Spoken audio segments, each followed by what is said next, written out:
Kepada pegawai, kepada saudara-saudara marhain, saudara-saudaraku tukang becak, saudara-saudaraku tukang sayur, saudara-saudaraku pegawai yang sekecil-kecilnya, tidak ada satu yang terkecuali. Semuanya saudara-saudara, saya sampaikan salamku kepada saudara-saudara sekalian. Alhamdulillah, sekarang di halaman ini telah berkibar sang Dwi Warna.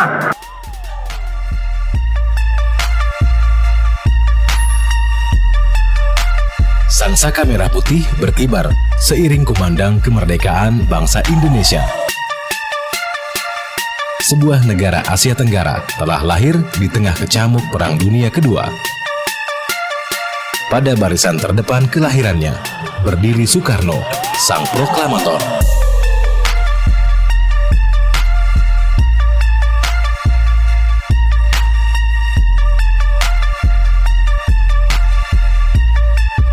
Soekarno lahir dengan nama Kusno Sosrodihardjo pada 6 Juni 1901 di Surabaya.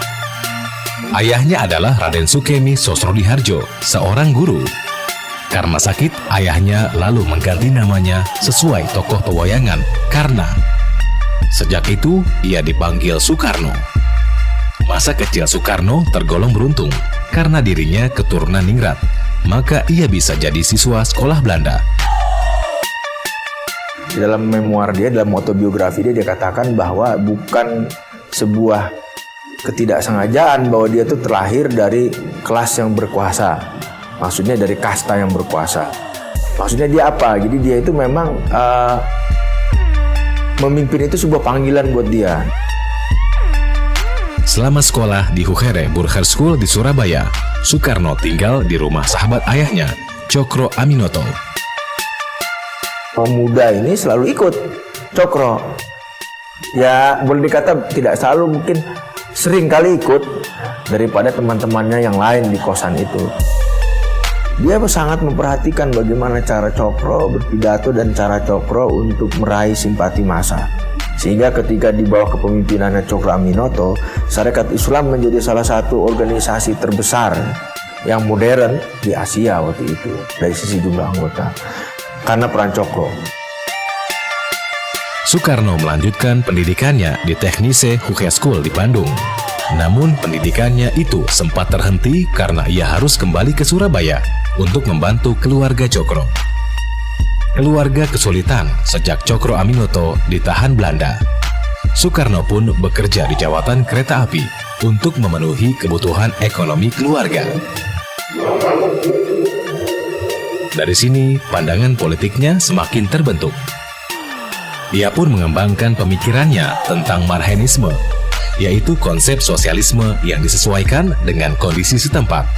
Kalau kita lihat dari perjuangan Soekarno itu kan pada intinya dia itu sangat tidak suka dengan yang namanya penjajahan kan begitu ya. Jadi seolah-olah dalam hal penjajahan ini kemerdekaan manusia itu menjadi terampas ya, dan dia menghendaki bahwa kenapa sih Indonesia kok tidak bisa lepas dari penjajahan Belanda dan dia mendirikan suatu negara yang merdeka itu ya, jadi dia bisa menjadi bagian yang sama dari negara-negara lain di dunia ini. Lulus dari Teknise Hogeschool, ia memilih untuk bekerja sebagai seorang insinyur profesional dibanding pemerintahan karena ia menolak sangkut paut dengan Belanda. Padahal bekerja di pemerintahan lebih besar pendapatannya. Jadi keadaan mereka melarat.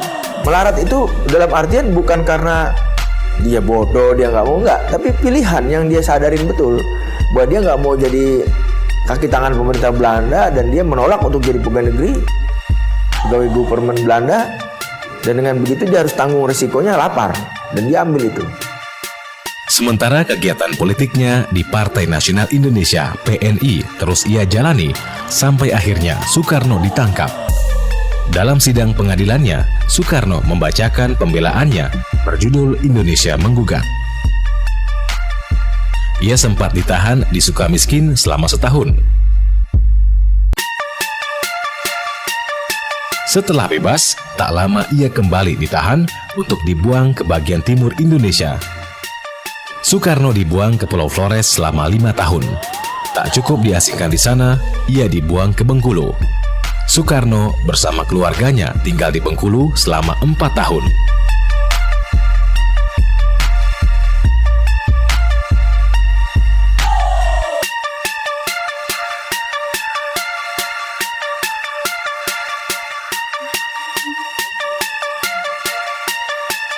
Sampai akhirnya Perang Pasifik mengubah segalanya.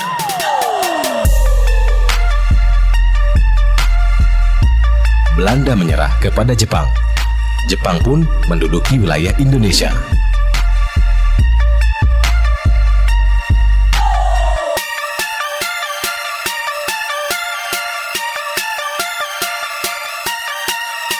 Soekarno dibebaskan Jepang untuk menarik simpati masyarakat Indonesia. Karena Jepang menjanjikan kemerdekaan, Soekarno dan rekan seperjuangannya, Hatta, sepakat untuk bekerja sama dengan Jepang.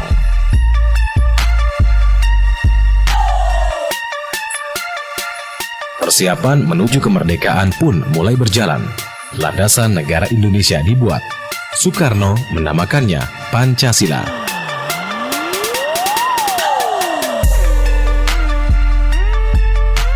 Tapi jalan menuju kemerdekaan tak semulus yang diharapkan. Sekutu mengalahkan Jepang dengan menjatuhkan bom atom di Hiroshima dan Nagasaki. Jepang menyerah kepada sekutu. Soekarno dan Hatta akhirnya mempercepat proses kemerdekaan dengan dorongan dari kalangan pemuda. Proklamasi kemerdekaan dibacakan Soekarno 17 Agustus 1945. Proklamasi. Kami, bangsa Indonesia, dengan ini menyatakan kemerdekaan Indonesia.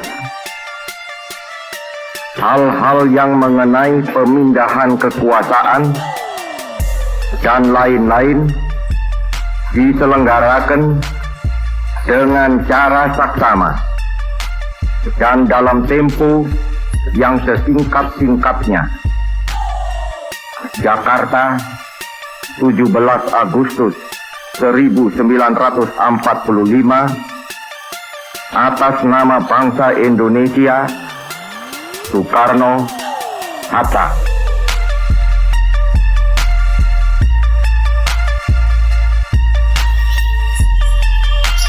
Namun, kedaulatan belum sepenuhnya tercapai.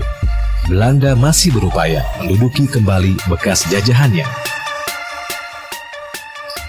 Belanda 2 kali melancarkan agresi militer. Bangsa Indonesia pun melawan. Soekarno kembali ditahan dan diasingkan. Sampai akhirnya PBB memerintahkan Belanda untuk membuka perundingan kembali dengan Indonesia.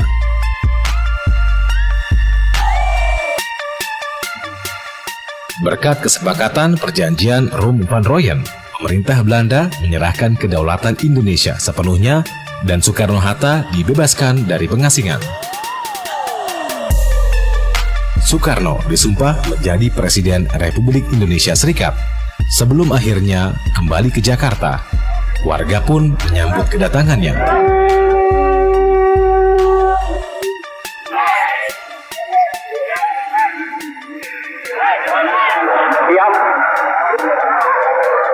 Diam.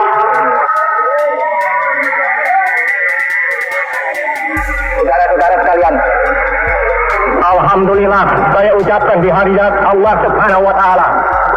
Ini hari aku telah menginjak lagi bumi Jakarta. Sudah hampir 4 tahun lamanya saya tidak berpuasa. 4 kali 365 hari saya berpisah dengan rakyat Jakarta, laksana rasanya seperti berpisah 40 tahun, saudara-saudara. Kepada pegawai, Soekarno jasa terbesarnya adalah berhasil membangun fondasi kebangsaan Republik Indonesia yang tidak berdasarkan ras tertentu, yang tidak berdasarkan etnis tertentu, tapi dia kepada modern nationalism. Artinya semua orang dari ras apapun, dari etnis apapun, dari manapun adalah orang Indonesia selama dia memang menyatakan diri sebagai orang Indonesia dan punya kesetiaan terhadap negara dan bangsanya. Pada masa Soekarno itu kita kenal dengan konsep nasakomnya, ya meskipun itu secara prakteknya itu agak susah untuk diaplikasikan begitu ya, tetapi toh dia tetap berjuang supaya yang namanya nasionalisme, agama dan komunis ini menjadi satu kesatuan yang bisa mewujudkan persatuan Indonesia begitu ya. Mungkin ini agak jarang dimiliki oleh tokoh-tokoh dunia yang lain, tetapi Soekarno memiliki kekhasan untuk itu gitu.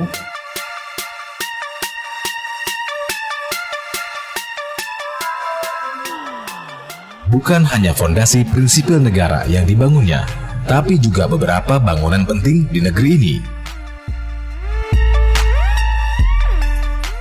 Salah satunya adalah Monas.